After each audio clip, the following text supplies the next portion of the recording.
Jenny, வீட்டுக்கு வந்துட்டேன். என்னங்க வீட்டுக்கு வந்துட்டீங்களா? இந்த மாசம் சேலரி இன்னைக்கு போடுவாங்கன்னு சொன்னீங்களே, போட்டாங்களா? வந்ததும் வராததுமா உனக்கு சேலரி தான் முக்கியம். அவன் 1008 டென்ஷன்ல வரான். வந்ததும் சேலரின்னு கேக்குற. அப்புறம் என்ன பண்ண? வீட்ல 1008 தேவை இருக்கு.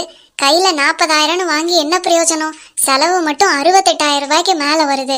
ஏன் இந்த தடவை 68,000? எப்பவும் 52,000த்திலே முடிஞ்சிருமே. இந்த தடவை ஏன் 68,000 ரூபாய் வருது? இந்த தடவை நம்ம பொண்ணோட ஹாஸ்பிட்டல் பில்லு மட்டும் 20,000 ரூபாய் வந்திருக்கு. பத்தாததுக்கு ஹோம் ரெண்ட், ஸ்கூல் ஃபீஸ், அப்படி இப்படின்னு நிறைய செலவு இருக்கு. நமக்கு வரவை விட செலவு தான் அதிகமா இருக்கு. என்ன பண்ணனே தெரியல. சரி, இந்தா இதுல இருக்கிற 40,000 இப்போதைக்கு வை. நாளைக்கு நான் ஆபீஸ் போகும்போது ஏதாவது கைமாத்தா கிடைக்குதான்னு பாத்துட்டு வரேன். சரிங்க. மேரி, வீட்டுக்கு வந்துட்டேன். வந்துட்டீங்களா? இன்னைக்கு வேலை எப்படி இருந்துச்சு? ஏசப்பாவோட கிருபையில இந்த நாள்ல எல்லா வேலையும் சுலபமா முடிச்சிட்டேன். அது மட்டும் இல்லாம இன்னைக்கு சேலரி போட்டுட்டாங்க. அப்படியா? தேவனுக்கே மகிமை உண்டாகட்டும். இந்தா இதுல 20,000 ரூபாய் இருக்கு. முதல்ல தேவனுக்குரிய தசம பாகத்தை எடுத்து வச்சிடலாம். தசம பாகம் 2,000 ரூபாய். அதுக்கப்புறம் ஒரு 4,000 ரூபாய் ஆயிடுச்சு இந்த மாசத்தோட மளிகை செலவு மட்டும். அது போக கரண்ட் பில்லு, தண்ணி பில்லு எல்லாம் சேர்த்து மொத்தம் 10,000 ரூபாய். மீதி 10,000 ரூபாய் இந்த மாசம் சேமிச்சிருக்கோம். தேவனுக்கே மகிமை உண்டாகட்டும். போன மாசம் 8,000 ரூபாய் தான் சேமிக்க முடிஞ்சது. இந்த தடவை 10,000 ரூபாய் நம்மளால சேமிக்க முடிஞ்சிருக்கு. Good morning sir. Morning Ram, உங்ககிட்ட கொஞ்சம் பேசணும். என் கேபின் வரைக்கும் வாங்க. ஐயோ, வந்ததும் வராததுமா கேபினுக்கு கூப்பிடுறாரு. நம்ம ஏதாவது தப்பு பண்ணிட்டோமா? என்ன நடக்க போதோ தெரியலையே. சொல்லுங்க சார், என்ன கூப்பிட்டீங்க? ஆமா ராம், என்னன்னா இந்த மாசம் கொஞ்சம் பண தேவை இருக்கு. எனக்கு ஒரு 20,000 ரூபாய் வேணும். அடுத்த மாசம் லோன் போட்டு அந்த காசை உங்களுக்கு தந்துடுறேன். இப்போதைக்கு உங்க கையில ஒரு 20,000 ரூபாய் இருந்துச்சுன்னா எனக்கு தந்தா நல்லா இருக்கும். ஓகே சார், நான் இன்னும் 1 ஹவர்ல உங்களுக்கு அந்த அமௌண்ட்டை அனுப்பி வைக்கிறேன். ரொம்ப நன்றி ராம், நீங்க பண்றது பெரிய ஹெல்ப். ஓகே, நீங்க உங்க வேலையை கண்டினியூ பண்ணுங்க. Okay sir. என்ன இது, நான் மாசம் மாசம் வாங்குற சம்பளத்தை தாண்டியும் நான் செய்யற வேலைக்கு ஒவ்வொருத்தர்கிட்ட இருந்து லஞ்சம் வாங்கி சம்பளத்துக்கு மேல அதிகமா பணம் சேர்த்தா கூட என் வரவை விட செலவு தான் அதிகமா இருக்கு. இதுக்கு மேலேயும் நான் பணம் சம்பாதிக்க அப்படி என்ன பண்ணணும்னு எனக்கு தெரியலையே. இனிமேல் நம்ம வாங்குற லஞ்சத்தை கொஞ்சம் அதிகப்படுத்தணும். அப்பதான் நம்ம செலவுக்கு ஏத்த சம்பளம் கொஞ்சமாவது கிடைக்கும். இல்லனா கண்டிப்பா இந்த மாதிரி எனக்கு கீழே வேலை செய்யறவங்க கிட்ட கையேந்திர நிலைமை தான். Excuse me sir. வாங்க ராம், சொல்லுங்க. சார், நான் அமௌண்ட் போட்டு விட்டேன். உங்களுக்கு அமௌண்ட் ரிசீவ் ஆயிடுச்சா? ரிசீவ் ஆயிடுச்சு ராம், ரொம்ப ரொம்ப thanks. And one more thing, நான் உங்ககிட்ட ஒரு விஷயம் கேட்கலாமா? இதெல்லாம் நீங்க கேட்கலாமா சார்? சாரி ராம், என்ன தப்பா எடுத்துக்காதீங்க. சார், நீங்க தப்பா புரிஞ்சுக்கிட்டீங்க. நீங்க என்கிட்ட என்ன வேணாலும் கேட்கலாம் சார். அதுக்கு என்கிட்ட பெர்மிஷன்லாம் கேட்க வேண்டாம். அதை தான் நான் அப்படி சொன்னேன் சார். ஓ, அந்த அர்த்தத்துல சொன்னீங்களா? இல்ல ராம், என்னன்னா நான் 40,000 ரூபாய் சம்பளம் வாங்குறேன். ஆனா நீங்க 20,000 ரூபாய் தான் சம்பளம் வாங்குறீங்க. ஆனா எனக்கு வரவுக்கு மேல செலவாகுது. ஆனா நீங்க என்னோட சம்பளத்தை விட பாதி சம்பளம் தான் வாங்குறீங்க. நான் கேட்ட உடனே நீங்க தரேன்னு சொல்லிட்டீங்க. உங்களுக்கும் தேவைகள் நிறைய இருக்குல்ல ராம், அப்புறம் எப்படி? சார், நான் வாங்குறது 20,000 ரூபாய் தான். ஆனா அந்த சம்பளம் வந்ததும் ஏசப்பாக்கு நன்றி சொல்லி ஏசப்பாக்குரிய தசம பாகத்தை முதல்ல நாங்க எடுத்து வச்சிருவோம். நாங்க ஏசப்பாக்குரிய தசம பாகத்தை செலுத்திட்டு அதுக்கப்புறம் எங்களுடைய தேவைக்கு பணத்தை செலவு பண்ணும்போது ஏசப்பா எங்களுக்கு எந்த வீண் செலவுமே வரவிடாம பாத்துக்குவாங்க.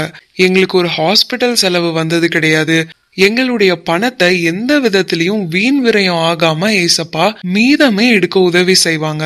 சார், அப்புறம் இன்னொரு விஷயம், நான் இதை ரொம்ப நாளாவே உங்ககிட்ட சொல்லணும்னு நினைச்சிட்டு இருந்தேன். தயவு செஞ்சு என்ன தப்பா எடுத்துக்காதீங்க சார். என்னன்னா, வேதாகமத்துல ஒரு வசனம் இருக்கு. நீதிமொழிகள் 28ஆம் அதிகாரம் 20ஆம் வசனத்துல, உண்மையுள்ள மனுஷன் பரிபூரண ஆசீர்வாதங்களை பெறுவான். சார், நான் நிறைய நாள் பார்த்திருக்கேன். நீங்க செய்யற வேலையில சம்பளத்தை தாண்டி நிறைய பேர்கிட்ட லஞ்சம் வாங்குவீங்க. அது ரொம்ப ரொம்ப தப்பு சார். வேதவசனம் சொல்லுது, உண்மையுள்ள மனுஷன் பரிபூரண ஆசீர்வாதங்களை பெறுவான். நம்ம உண்மையா இருந்தாலே ஏசப்பா நம்மளுக்கு நிறைவான ஆசீர்வாதங்களை தருவாங்க. ஏசப்பா நம்ம கொஞ்சத்துல உண்மையா இருக்கிறத கூட பெரிய விஷயமா பார்ப்பாங்க. ஹேய், உனக்கு என்ன ராம் தெரியும்? நான் சம்பளத்தை விட பல மடங்கு அதிகமா உழைக்கிறேன். ஆனா என்னோட உழைப்புக்கு ஏத்த சம்பளம் கிடைக்கிறது இல்ல. என்னோட வருமானத்துக்கு மீறின செலவு தான் இருக்கு. என்னோட உழைப்புக்கு மேல இருந்து வராதப்போ நானும் சைட்ல அப்படி இப்படின்னு வாங்க வேண்டிய நிலைமை வருது ராம். ஆமா சார், நமக்கு நிறைய செலவு இருக்கலாம், நிறைய பிரச்சனைகளும் இருக்கலாம். ஆனா அந்த பிரச்சனைகளின் மத்தியிலையும் நம்ம உண்மையா இருக்கிறத தான் தேவனாகிய கர்த்தர் பார்த்து நமக்கு பெரிய ஆசீர்வாதங்களை தருவாங்க. நீங்க வேதவசனம் சொல்ற மாதிரி கொஞ்சத்திலும் உண்மையா இருந்து பாருங்க. ஏசப்பா நிச்சயமா பரிபூரணமான ஆசீர்வாதத்தினால உங்களை நிரப்புவாங்க சார். அப்புறம் இன்னொரு விஷயம் சார், நமக்கு வர சம்பளத்திலையும் சரி, நமக்கு வர எல்லா விதமான பலன்கள்லயும் சரி, ஏசப்பாக்குரிய தசம பாகத்தை முதல்ல அவருக்கு செலுத்தணும். அப்படி நம்ம கொஞ்சத்துல உண்மையா இருந்து நேர்மையா சம்பாதிச்சு ஏசப்பாக்குரியத முதன்மையா தசம பாகமா அவருக்கு கொடுக்கும்போது ஏசப்பா 2 மீன் 5 அப்பங்களை 5000 பேருக்கும் மேற்பட்ட ஜனங்களுக்கு போஷித்தது போல நம்மளையும் அவ்விதமாவே போஷிப்பாங்க. நீங்க சொன்னதெல்லாம் ஒரு விதத்துல சரியாதான் தோணுது ராம். இவ்வளோ நாள் நான் பண்ண தப்புனாலதான் எனக்கு வரவுக்கு மீறின செலவு வந்ததோ என்னவோ. கண்டிப்பா வேத வசனத்தின்படி நீங்க சொன்னதை இனிமேல் என்னோட வாழ்க்கையில பின்பற்ற பார்க்கிறேன் ராம். எனக்கு நீங்க பணத்தை மட்டும் கொடுத்து உதவல, என்னோட கண்ணையே நீங்க திறந்து வச்சிட்டீங்க. ரொம்ப நன்றி ராம். எனக்கு நன்றி சொல்லாதீங்க சார், ஏசப்பாக்கு நன்றி சொல்லுங்க.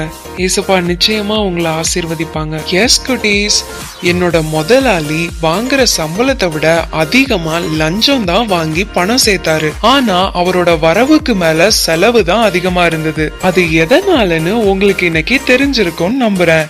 வேதவசனம் சொல்லுது இல்லையா, உண்மையுள்ள மனுஷன் பரிபூரண ஆசீர்வாதங்களை பெறுவான். எஸ் குட்டீஸ், என்னோட முதலாளி உண்மையா இல்ல, அதனாலதான் அவரால எந்த ஆசீர்வாதங்களையும் பெற முடியல.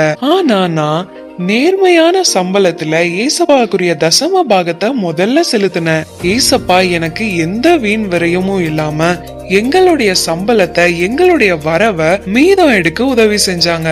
இன்னைக்கு ஏசப்பா உங்க எல்லாரையுமே பார்த்துட்டு இருக்காங்க. நீங்க கொஞ்சத்திலையும் உண்மையா இருங்க. கண்டிப்பா ஏசப்பா உங்களை பரிபூரணமான ஆசீர்வாதத்தினால நிரப்புவாங்க. அப்புறம் இன்னொரு விஷயம் குட்டீஸ், உங்க அம்மா அப்பா கிட்ட சொல்லுங்க, ஏசப்பா கொடுக்கிற எல்லா நன்மைகள்ல இருந்தும் சரி, இல்ல வீட்டுக்கு வர உங்க அப்பா அம்மாவோட சேலரியில இருந்தும் சரி, முதன்மையானவற்றை ஏசப்பாவுக்கு தசம பாகமா செலுத்த சொல்லுங்க. அப்படி ஏசப்பாக்கு முதன்மையா தசம பாகம் செலுத்தும் போது ஏசப்பா நிச்சயமா எந்த வீண் செலவும் இல்லாம மீதம் எடுக்க உதவி செய்வாங்க. இன்னைக்கு நீங்களும் உங்க ஃபேமிலி அண்ட் ஃப்ரெண்ட்ஸ் எல்லாருமே உண்மையா இருந்து வேத வசனத்தின்படி பரிபூரணமான ஆசீர்வாதங்களை பெற்றுக்கொள்ளுங்க. தேங்க்யூ.